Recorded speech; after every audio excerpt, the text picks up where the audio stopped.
कई बार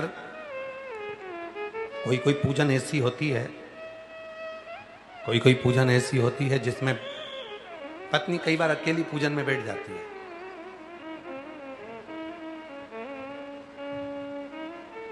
हरतालिका तीज, करवा चौथ, छोटी तीज, बड़ी तीज, संतान साते, छठ। अब आप लोग तो ना जाने कहां कहां से आए हो, तो हमको तो नहीं मालूम कि तुम्हारे उधर कौन सी पूजन होती है, पर कोई कोई पूजन ऐसी होती है कि पति दुकान पर रहता है, अपने काम में लगा रहता है, पत्नी अपना चुंदड़ी मुंदड़ी पहनकर अपना श्रृंगार कर कर उस पूजन में बैठ जाती है और अपने हिसाब से वो पूजन कर लेती है। छोटी पूजन घर में जो छोटी सी पाटा माटा लगाकर अपने हिसाब से वो कर लेती। अब ऐसे तो शास्त्र कहता है कि पूजन करने बैठो तो पति को साथ में रखो, और पति पूजन करने बैठे तो धर्म पत्नी को साथ रखो।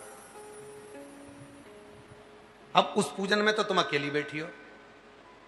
जो छोटी पूजन तुम्हारे घर में उद्यापन की पूजन कोई करती हो, कोई करवा चौथ का पूजन कर रही हो, कोई पंचमी का कर रही हो, कोई छठ का कर रही हो, कोई तीज का कर रही हो, कोई दूज का कर रही हो, कोई भी पूजन तुम करती हो घर के अंदर, कोई दीवाल पे बनाकर करती हो, कोई पाटे पे बनाकर करती हो, तो जो पूजन तुम कर रही हो तुम तो अकेली कर रही हो, अकेली।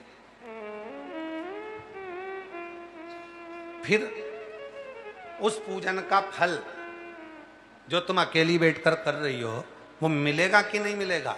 तो शिव महापुराण में स्वयं भगवान श्री महेश से माता उमा जी ने पूछा था, जब नारी अकेली पूजन करने बैठेगी, मान लो कोई पूजन ऐसी है जो अकेली कर रही है, हरतालिका तीज कर रही है, करवा चौथ कर रही है, तीज कर रही है, छठ कर रही है, पंचमी कर रही है, दूज कर रही है, उस पूजन का फल स्त्री को प्राप्त होगा कि नहीं होगा? तब शिव जी ने कहा, भगवान महेश बोले, सुनो पार्वती, जब कोई स्त्री अपने घर के आंगन में, अपने घर के क्यारे में, अपने घर के अंदर बैठकर जब कोई भी पूजन भले अकेली भी करती है, या मंदिर के अंदर बैठकर कोई भी पूजन अकेली करती है, या यज्ञ मंडप में बैठकर भी कोई पूजन अकेली भी करती है, तो वो पूजन अकेली नहीं मानी जाती, वो दोनों की जोड़े से ही मानी जाती है, दोनों की जोड़े से मानी जाती। क्यों?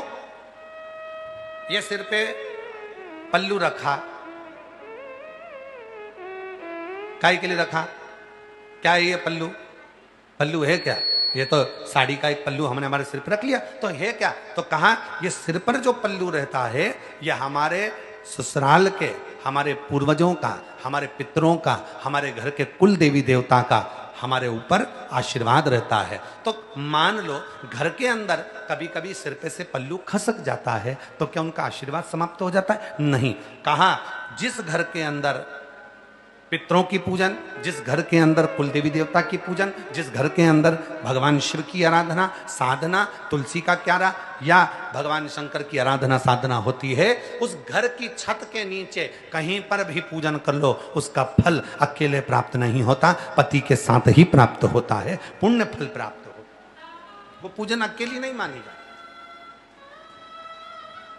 हाँ, खुले आसमान में अगर कोई पूजन कर रहे हो तो उसका फल, इसलिए कहा कि खुले आसमान में भी पूजन करना तो सिर पे पल्लू डालकर करना। सिर पे पल्लू डालकर क्यों? हमारे पूर्वज हमारे साथ हैं, हमारी कुल देवी हमारे साथ हैं, हमारे पति देव हमारे साथ में हैं, हमारा पूरा पितृदेव, आहूत देव, वासुक देव, ये सारे देवता हमारे साथ में विराजमान है, इसलिए सिर पे पल्लू डालकर माताएं अपनी पूजन साधना आराधना करती, भजन करती।